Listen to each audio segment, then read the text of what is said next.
Definitely fear. Fear is one of the main things of getting started. Fear, one, that you can lose your money, and two, that you don't know what you're doing. In my real estate mentorship program, I've actually gone on the contract with some of my students because they were scared to submit the contract, even on a really good deal. So one of my students had a deal last week that had over $100,000 in equity and in profit, $100,000 in profit, and she was scared to put in the contract. I said, "Look, put my name on the contract with you, and we're going to submit this contract." So fear and fear in two ways. One, can I really do it? And two, I don't want to lose my money. The little bit of money I have, I don't want to lose it. Welcome to the Real Estate Pros Show, where we interview real estate investing professionals from coast to coast, as well as the service providers that serve the real estate investing industry. Our goal is simple: share what's working now to help you improve and scale your business to the next level and meet the pros that can help you get there. Real Estate Pros is powered by Investor Fuel, America's leader in helping real estate investors and professionals build the business you need to live the life you've always dreamed of. Let's start today's show.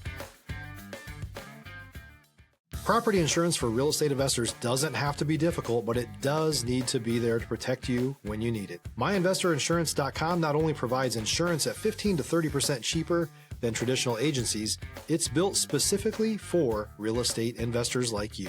You can set up an account in about 2 minutes, get quotes on properties, turn on and turn off insurance for your fix and flip or rental properties in around 2 minutes without having to talk to anyone directly, all through our portal. There's no better way or faster way to make sure you've got the coverage you need to protect you, and no more lengthy policies either. Once you're set up, you're billed monthly and prorated by the day for however long your policy is active. It's powered by MSI, the third largest independent MGA, with 1.5 million customers and more than $1 billion in cumulative premiums written. Get set up today in about 2 minutes at myinvestorinsurance.com/fuel. Hey everyone, welcome to the Real Estate Pros Podcast. I'm your host, Erika, and today I'm excited to be chatting with Jake Butler. He's been making serious moves in the investing space. Jake, I'm glad to have you here. Hey, how you doing? I want you to define serious moves. Hey, you've got a lot of experience here. Don't underestimate yourself. Yeah, people tell me that all the time. Really, I think our listeners are going to have a lot to take away from your experience. So, Jake, I want to dive into your story. Can you share with our listeners who aren't familiar with your world how you got started in real estate? What started that bug, you could say? What started the real estate bug was being broke. That's what started the real estate bug. Oh my God, I never forget where, how they have payday advance loans, where I had to go and get a loan every week because I was like short on my bills and I needed my next check. I couldn't wait for it to pay XYZ bills. And I drove past the place the other day and I'm like, oh wow, that place is still there. And it got my mind going back to when I first started and what real estate can do for you. Yeah. So, to talk a little bit about the early part of your journey, where did you start? What was instrumental when it came to your own growth? Instrumental, the most important instrumental component I think would definitely say education because I have a master's degree, and the things I started learning in real estate, I only needed probably a elementary or middle school education to do some of these transactions. Maybe more than that, maybe at minimum high school. But it's just the educational component that is not taught in the system. I don't think it'll ever be taught in the system because I don't think they want us to know some of these things. If you can make your full year's salary in one transaction or in 30, 40 days, employers wouldn't want you to know how to do that. My employees, I've taught them they have access to the information because I want them to grow, but I don't think that the average company or average CEO wants their employees to know that. Definitely the government doesn't want people to know how to do it because the whole system is set up so they can continue to live off of people's labor. Yeah, yeah. Absolutely. And I know that you really are passionate about this because you started your own program about this, but for kids. Can you share a little bit about that? Stop living on an island and join the #1 mastermind in America for professional real estate investors. Investor Fuel is a community of hundreds of the nation's top investors working together to build stronger businesses and better lives. In addition to the amazing community of real estate investors acting as a board of advisors for one another, Investor Fuel members have access to 100% funding on purchase and repairs for our members only, a health insurance program, and benefits and discounts that more than pays for the membership of most of our members, meaning it's actually costing you money to not be a member of Investor Fuel. If you're looking to scale your business and build a business that allows you to live the life of your dreams, please visit investorfuel.com today and book a call with our team. Yeah, sure. Once I started, doing some various real estate transactions and progressing in that area, I said, "Oh man, I wish that I would have known this when I was in high school, or I wish I would have known this when I was in college." And then going back to, high school, ninth, 10th, 11th, 12th grade, that's when you have a lot of time to one, learn, and two, begin to learn about yourself, and three, start putting effort into areas where you think you may be interested. So if you're into sports, that takes up a lot of time if you're in high school, but you still have to do your work, your schoolwork. So if you can incorporate financial literacy in some way during that eighth, ninth, 10th, 11th, 12th grade year, you you know, begin to have a whole different outlook as to how you can make money. And then once you get out of school, if you don't go to college, you can still start, making money separate, just by getting a job, but still doing investing on the side. Or if you do go to college, you can still start investing while you're in college. But you don't have to wait till you get to college to learn how to start investing. So that was the whole premise behind starting Rich Kid Camp. Yeah, that's really great. Are there any stories that have come out of having that program now?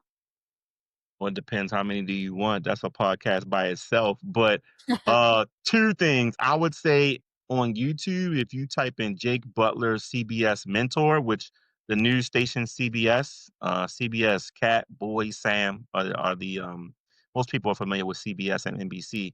But if you put in Jake Butler CBS mentor, you'll see a whole story that they did. But as far as personal stories, just last week I had two students call me from 7 years ago. Say, "Hey, Mr. Butler, how you doing? But I wish I still had them notes from high school. I wish I had those notes right now." I said, "Really?"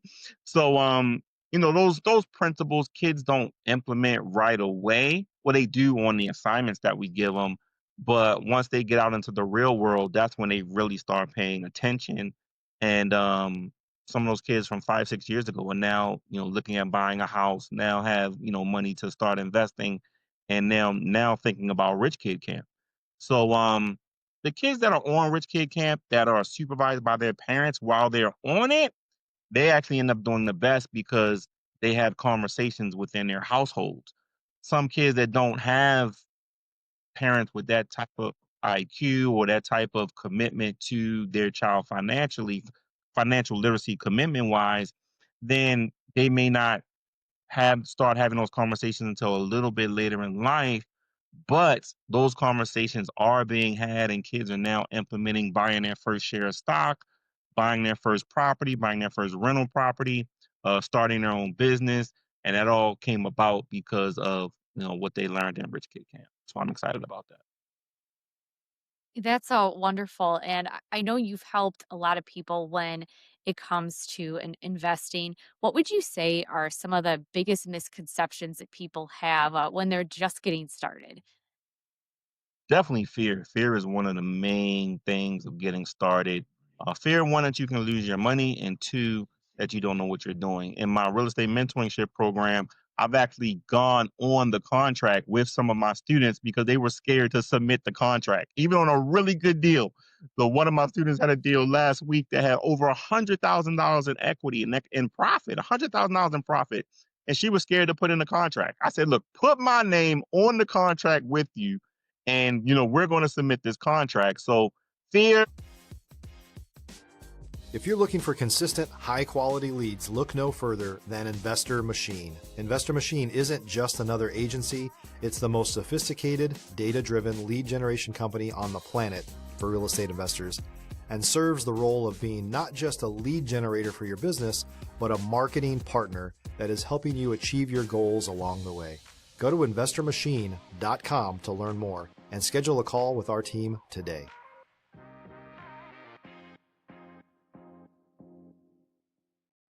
And fear in two ways. One, can I really do it? And two, I don't want to lose my money. The little bit of money I have, I don't want to lose it. So those are the two things that are really the fear component of people that when they want to start investing and they're scared to start investing. Yeah. What did you find yourself struggling with that too when you were getting started early on?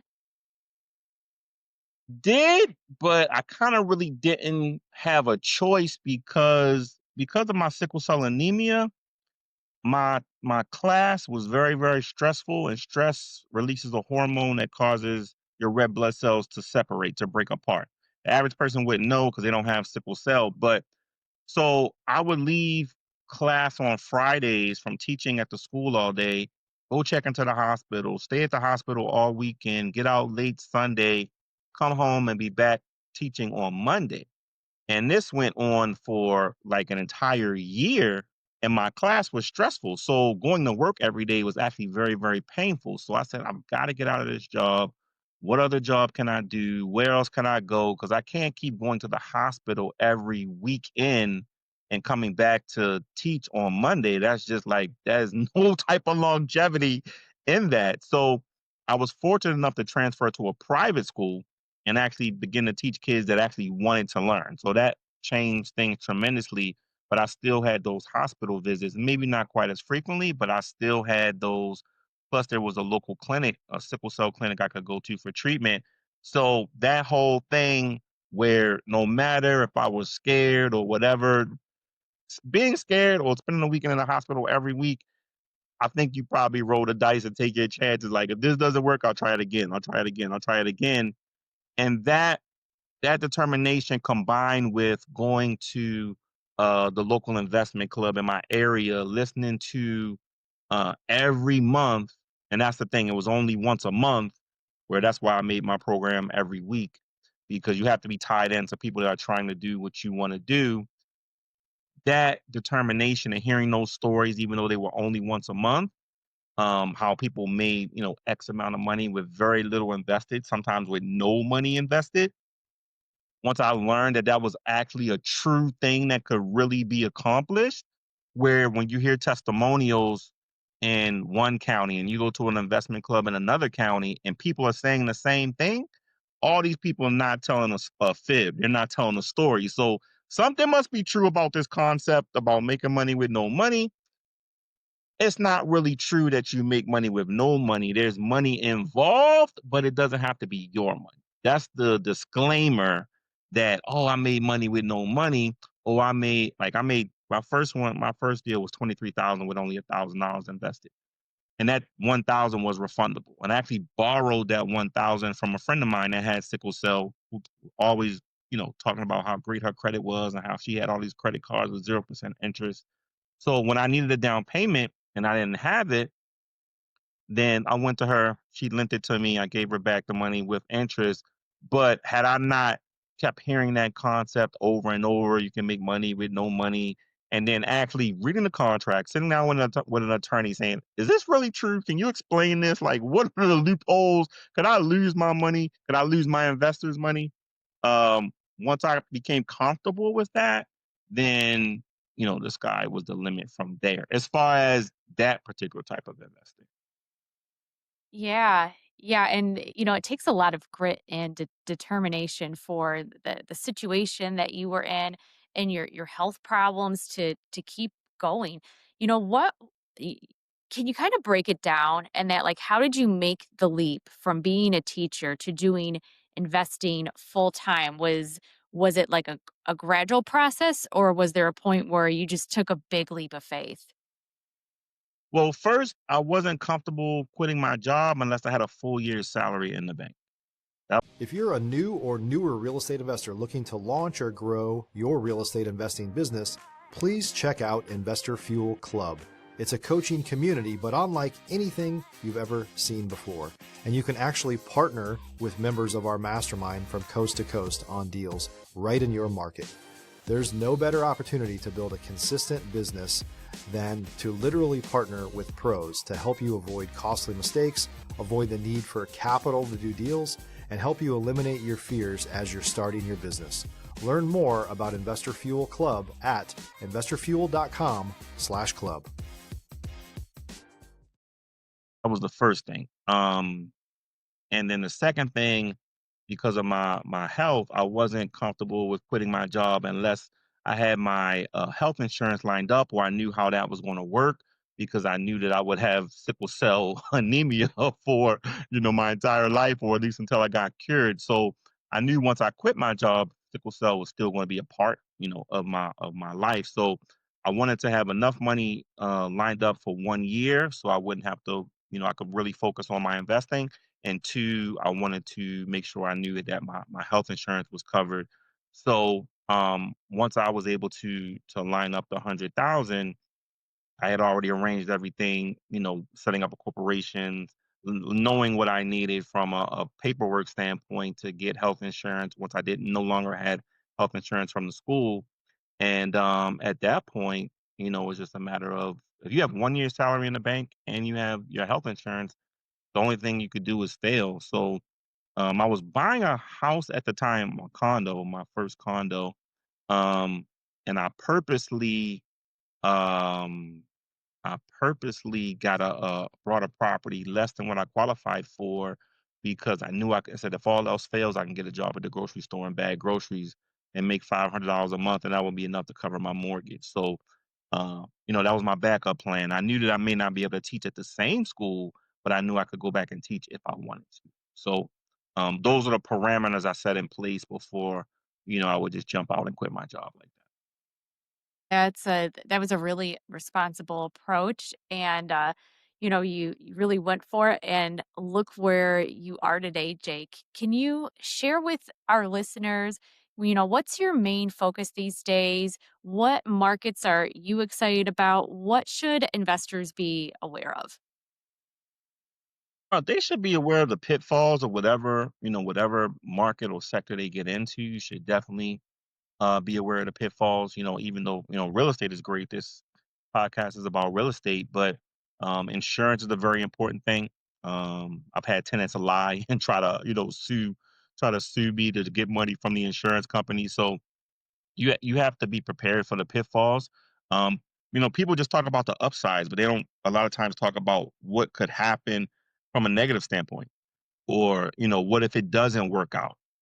What is my backup plan? Or what if this deal is not successful? So um, that's some of the things that they need to be aware of. And then as far as what I'm looking forward to, is just opportunity. There's so much opportunity out here. It's just a matter of what you want to do, because you really can live any type of life that you want to. So it's just a matter of what you want to do, writing it down, and committing to it on paper and being able to see it. Because if you can't see it, then it's kind of difficult to achieve it. Not that you can't achieve it, but it's kind of difficult to achieve it if you can't see yourself, doing that. Jake, what do you see going on in the Florida market that excites you and is in alignment with your own goals? In the Florida market, there's a huge conversation about affordability.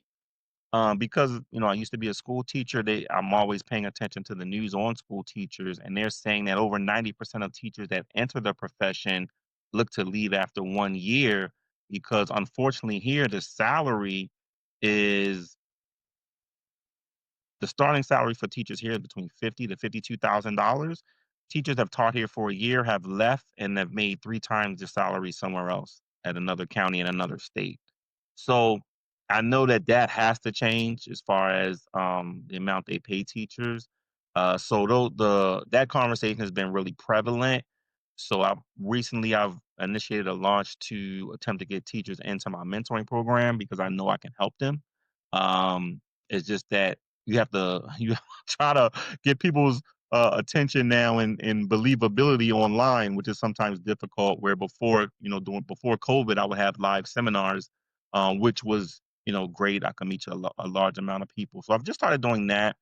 But as far as looking for deals, it's not really worth the time as far as the commitment that I make to my students versus what I could make, focusing even more so on my real estate opportunities. But I just feel the obligation, not even really an obligation, it's a desire, I would say, to help other people in that same position with the knowledge that I have. Yeah, that's great that you want to help so many people. Jake, if you were to get started in investing today from scratch, what would you do?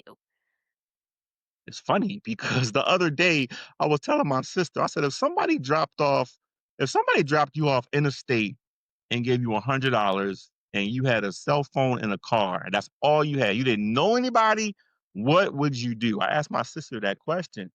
So she gave me her answer, and I said, and then she asked me what I would do.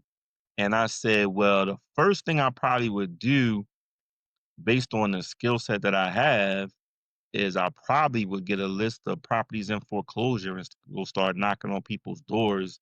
I would try to find as many people as I could with a real estate problem.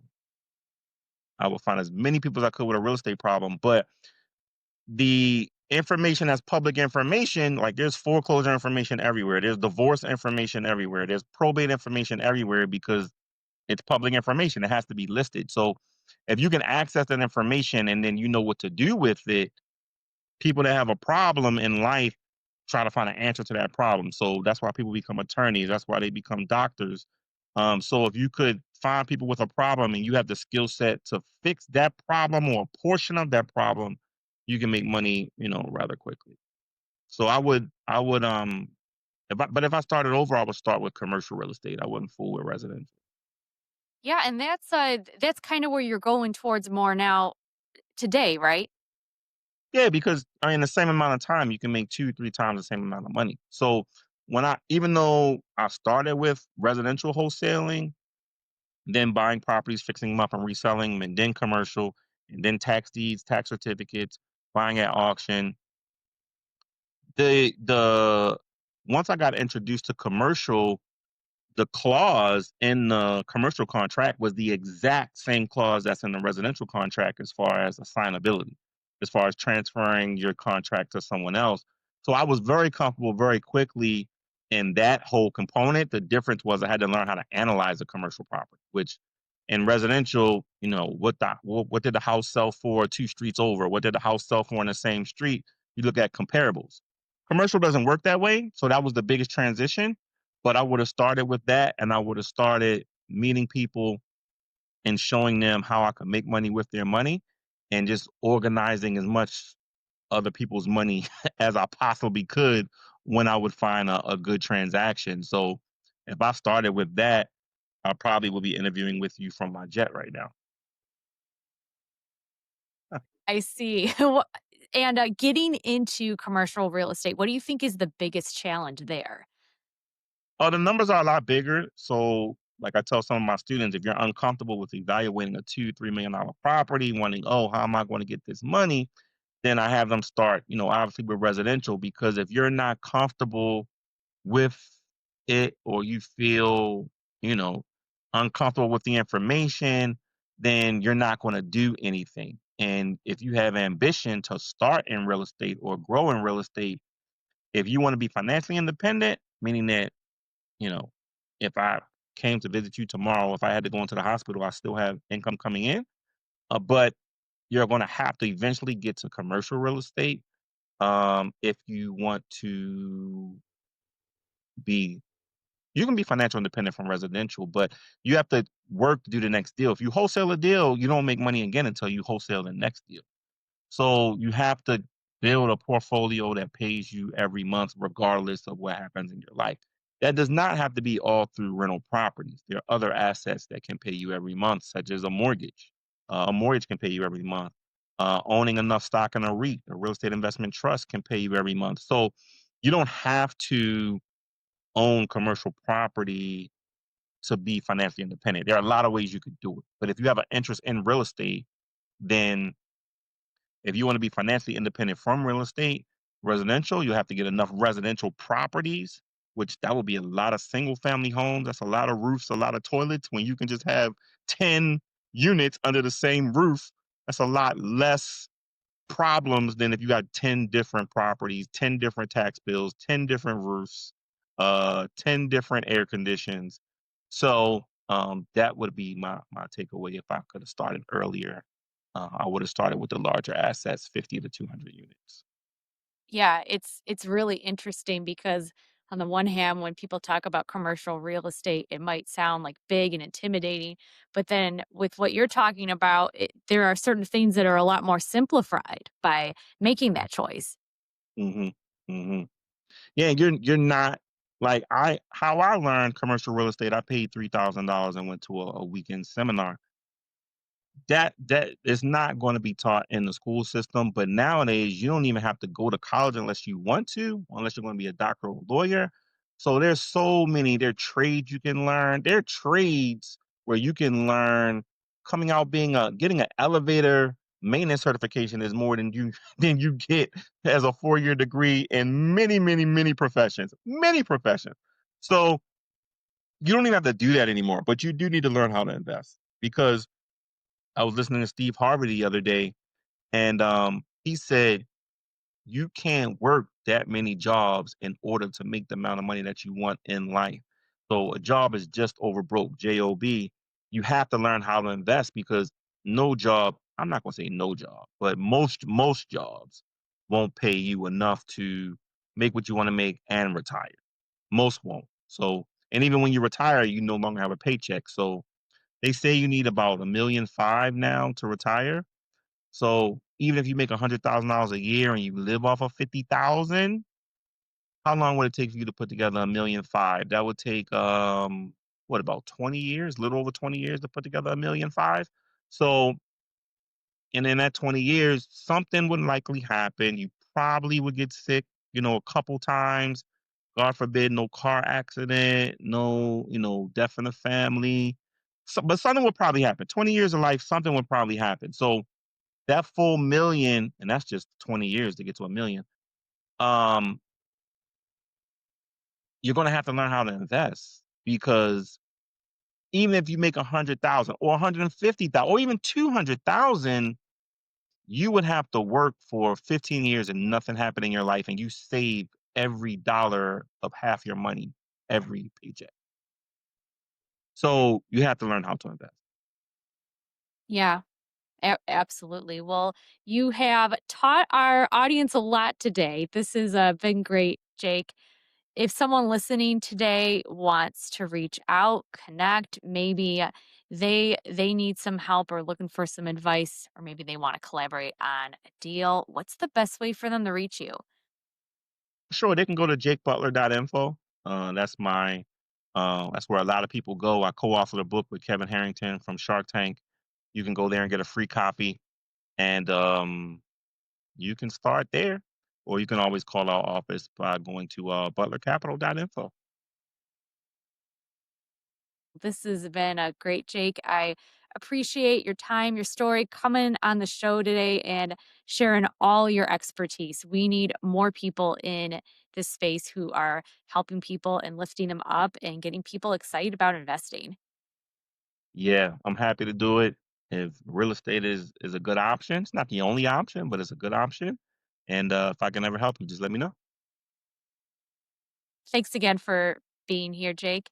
And for our listeners today, if you got value from this episode, make sure that you're subscribed to the Real Estate Pros podcast. We've got more conversations lined up with experts like Jake who are out there building fantastic real estate businesses. We'll see you on the next episode.